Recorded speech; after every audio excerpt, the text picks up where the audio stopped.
everyone, welcome to my channel if you're new here. Welcome back to my channel if you're a returning viewer or subscriber. In today's video, I'm going to be talking you through every single book that I read throughout the year of 2023. In 2023, I read 60 books. That was a mixture of physical books, audiobooks, and ebooks, so I don't have every single book to show you physically, only keep books that I pretty much really enjoyed. So there's a ton missing from this pile, ones that I've unhauled, but also if you see one here that I've rated low, that's because I'm currently in the process of trying to get rid of it. So that is some context for you. If you want to see last one's one of these, I'll have it linked on the screen and down below. I filmed a monthly wrap-up for every single month throughout the 2023, so if you want to know more of my thoughts for every single one of these books, then I'll have them all linked down below. I'll also have individual, like, one book focused reading vlogs, all of my reading vlogs throughout the year, linked down below under each book's name if you are again interested in hearing more information about it. Quickly, I am recovering from a cold.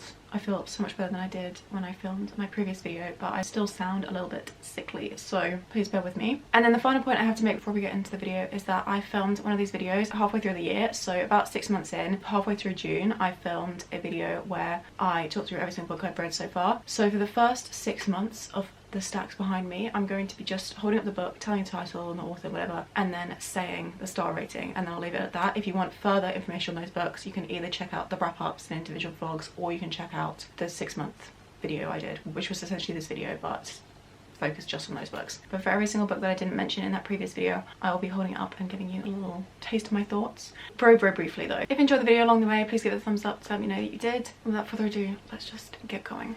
Gentlemen Prefer Blondes by Anita Loos, 3 stars. Twisted Love by Anna Huang, 2.5 stars. The Stolen Heir by Holly Black, 4 stars, but I'm kind of thinking it's more of a 3.5. Most of All You by Sheridan, 4 stars. Convenience Store Woman by Sayaka Murata, 3.5 stars. Fracture Me by tahereh mafi, 2 stars. Breakfast at Tiffany's by Truman capote, 4 stars. Beach Read by Emily Henry, 2 stars. Night Sky with Exit Wounds by vuong was unrated. Better Than the Movies by Lynn 5 stars. Better Than the Prom by Lynn 2.5 stars. If Not, Winter, Fragments of Sappho by Carson, unrated. Monkey Diaries by Birkin, 5 stars. Lapvona by moshfegh, 4 stars. Addicted to You by Krista and Becca Ritchie, 3 stars. Alice's Adventures in Wonderland by Lewis Carroll, 3 stars. Caraval by Stephanie Garber. This was a reread and I gave it 4 stars. Simple Passion by Annie, 5 stars. Ignite Me by tahereh mafi, 2 stars. Clap When You Land by Elizabeth Acevedo, 3.5 stars. Lie With Me by Philippe Besson, unrated. The Yellow Kitchen by Margot Villaron, 3.5 stars. You and Me on Vacation by Emily Henry, 4.5 stars. Things I Don't Want to Know by Deborah Levy, 4 stars. Evidence of the Affair by Taylor Jenkins Reid, 2 stars. 101 Essays to Change the Way You Think, DNF. And finally, The Disappearing Acts by Catherine Steadman, 3.5 stars. So there you go, those are all the books that I've read in pretty much the first half of the year. That should be 28 books total. And now I'm going to be talking through the ones that I didn't mention in that previous video. Bonjour Tristesse by Françoise Sagan. I read it for a video in which I read Louise Fanai's favourite book. This is her favourite book, or it was her favourite book at one time in her life. I love this read. Sagan was incredibly young when she wrote it, and it's just a masterpiece of a little modern classic. Thoroughly enjoyed my time reading it. If you want more of my thoughts and things like that, you can watch the vlog, of course. And I gave this one 4.5 stars. My Year of Rest and Relaxation by Moshfegh was my second moshfegh of the year, my second moshfegh all time after lapvona. I definitely preferred lapvona. I gave this one at 3.5 stars. I still think it was a good time. I just think that out of every single book I own, this one's probably the most overrated. It's such like an internet darling. It just didn't live up to everything I hoped it would be, but I still would recommend it. I think it's definitely worth giving a go if you were slightly interested in it at all. Legendary by Stephanie Garber is the second book in the Caraval trilogy. Really enjoyed this book. I think slightly more than Caraval, but not enough to give it a 4.5. This was a 4-star rating, the same as Caraval. I definitely preferred reading from Taylor's perspective instead of Scarlett's. I'm excited for book 3, but I'm a little bit wary of what's going to happen with the relationships and with the narration style and things like that, but we'll see how it goes. I definitely should have picked up finale already, but it will happen at some point. A Theatre of Dreamers by Holly Sampson is another book that I did an individual one book focus reading vlog on. This was a predictive 5-star read for me. Unfortunately, it didn't come even close to a 5-star read, just a 3-star read for me. The vibes were immaculate, but the plot and the characters let the story down a little bit. Still amazing. If you're going to a Greek island or you want to be in a Greek island, this is the book to take with you or read at home. And as my friend said, it's got Leonard Cohen in it, so I'm not exactly going to unhaul it anytime soon. One Italian Summer by Rebecca Serle is one of my least favourite books of the year. Very questionable morals, very questionable kind of messaging in this book. It was a quick, easy read, but I didn't like pretty much any of it, except for the descriptions of Positano, because as you can imagine from the title, this is set in Italy. Sense and Sensibility by Jane Austen is my second Austen. I'm currently on my third, and so far this one is definitely my favourite. I gave this 4 stars. I had such a good time reading it. Beautiful characters, beautiful story. I really became engaged with the plot, with each of these girls' lives and each of their lovers. I very much enjoyed this read, and I'm very excited to pick up more Austen, but I think this could be my favourite I just had such a good time with it. I also read Sense and Sensibility partially via audiobook, and I definitely recommend that format of reading for that particular title because the audiobook is narrated by Rosamund Pike and she did a fantastic job. One of my favourite, or maybe even my favourite audiobook I've ever listened to. Happy Hour by Marla Granados is about a couple of girls living it up in New York City, trying to get by with very few coins in the bank, but still trying to have the best time at it. I really enjoyed this. It kind of made me feel excited to live life, want to get out there and experience more things, which is such a wonderful feeling to have coming out of a book. I gave this 4 stars. I gave It Happened One Summer by Tessa Bailey 3.5 stars. I really enjoyed the vibes of this read. It's set in a coastal town and I just had this beautiful picture in my head the entire time. It's a fun story. Some of the dialogue, some of the spicy scenes were a little bit cringe, but overall quite a pleasant experience for me as someone who is not the biggest fan of contemporary romance books. Frenchman's Creek by Daphne du Maurier was one of my favourite reads of the year. I gave it 4 stars at the time, but it's definitely more of a 4.5.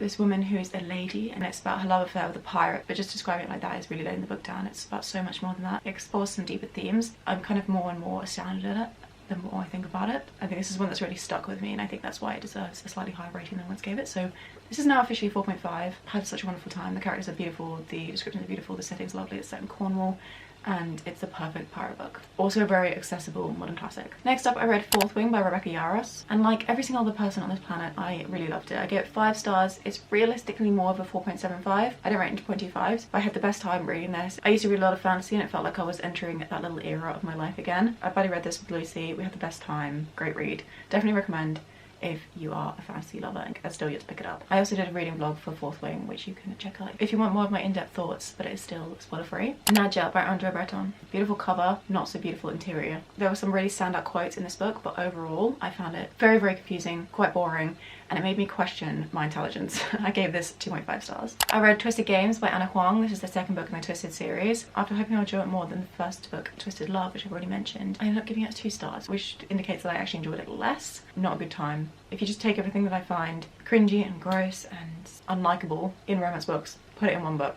Twisted Games. There you go. The Lover by Marguerite Duras. This is a memoir. It was a very, very difficult read. I read it actually in a reading blog, which will be linked below. I like this read. I wanted to love it more than I did, but I think maybe it's one that I'll revisit and I'll be able to find more out of in the future. That's between a 3 and a 3.5. I'm settling with 3.5 now, but I might potentially lower my rating or raise my rating in the future. Heart of Silk and Shadows by Lisette Marshall was a Kindle book that I read. I gave this 3.5 stars. Really beautiful story, really fun, kind of romantic-y. I very much enjoyed my time with this. It was well written. It's actually like a little novella that sets up the rest of the series, and I'm interested in picking up the rest of the series. I'm not rushing to do so, but if I ever come across the books for a decent price, then I might give them a go. Cruel Beauty by Rosamund Hodge was unfortunately a DNF for me. I thought the story was confusing and boring and not a good time. It's also a YA fantasy and I hadn't had the best reviews in recent years, so I decided to put this one down and leave it, and I'll probably be giving this one to the charity shop because I think someone else could probably enjoy it more than I did. Garlic and the Vampire was a really sweet little graphic novel that I read. I loved the art style, I loved the colour palette and everything like that. It's a really gentle story with a really lovely message about stepping outside of your comfort zone and the good things that can bring, and I gave that 3.5 stars. Either Or by Leif Batterman was my most anticipated release of 2023. This book came out in paperback in 2023 and I read the first book in paperback, so I wanted the second book in paperback to match the first book. The first book, The Idiot, is my favourite book of all time, so this was just a very, very slight disappointment. If I wasn't so enamored with The Idiot, then I feel like this one might have got better rating, I'm not sure. I gave it 4 stars. I still very much enjoyed my time reading it, but it just didn't have the same magic as the first book did. Still very much recommend this series. It by Alexa Chung was what it was, did it very well, and I gave it 5 stars. Honestly, I have no complaints with this book. It's not a novel, it's just like this little collection of photographs, some quotes, little paragraphs of prose written by Alexa Chung. If you're a fan of hers, pick this book up because I'm sure you will love it.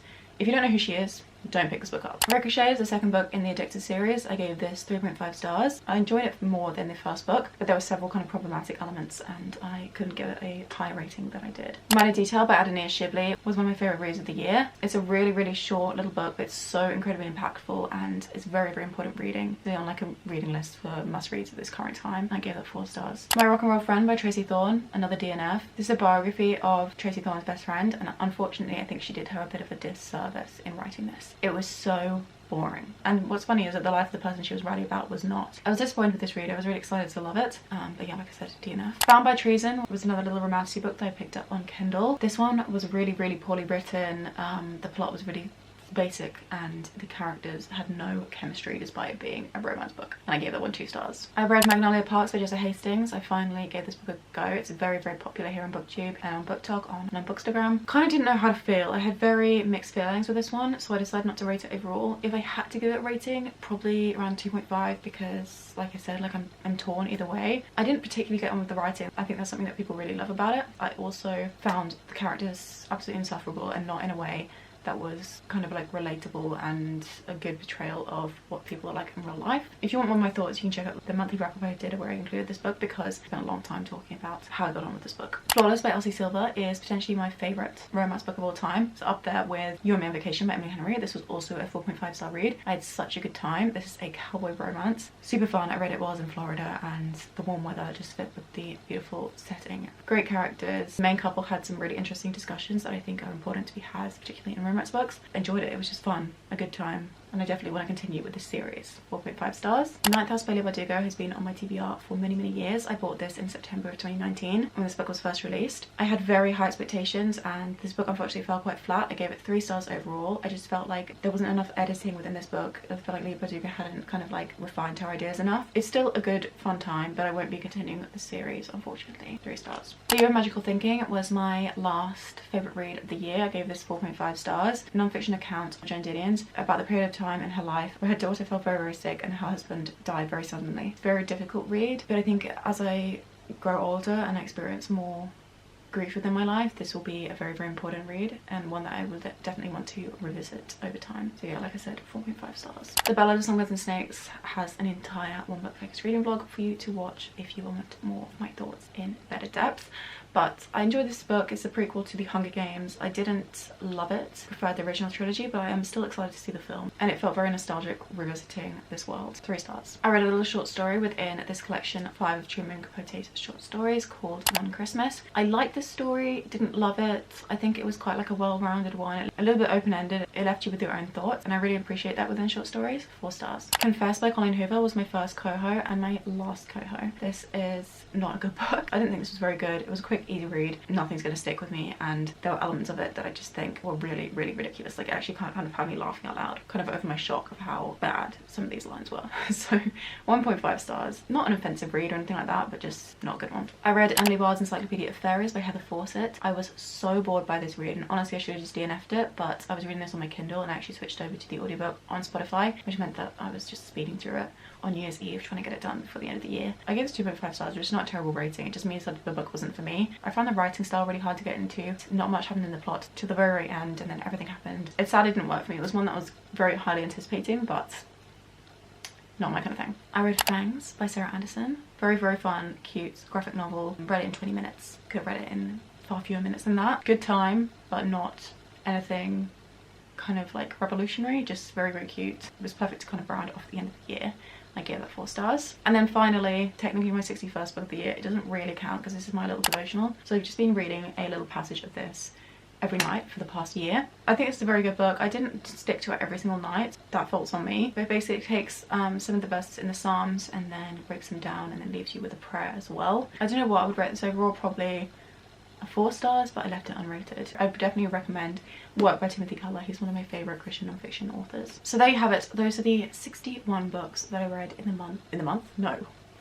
Unfortunately, I'm not one of those people. 61 books I read in the year of 2023. Thank you so much for watching this video. Like I said, if you enjoyed it, give it a thumbs up. Let me know that you did. I've already started my reading for 2024. If you want to stick around and see how the next year goes, you're very welcome to subscribe. I'd absolutely love to have you here. But thank you so much for being here. Thank you so much for sticking to the end if you're seeing this right now. In a couple of days, I'll be filming my best books of 2023, talking you through much more depth about my 4.5 star and my 5-star reads. So if you want to see that, make sure to stick around. But without further ado, I will leave you and I'll see you in a couple of days. But for now, bye bye.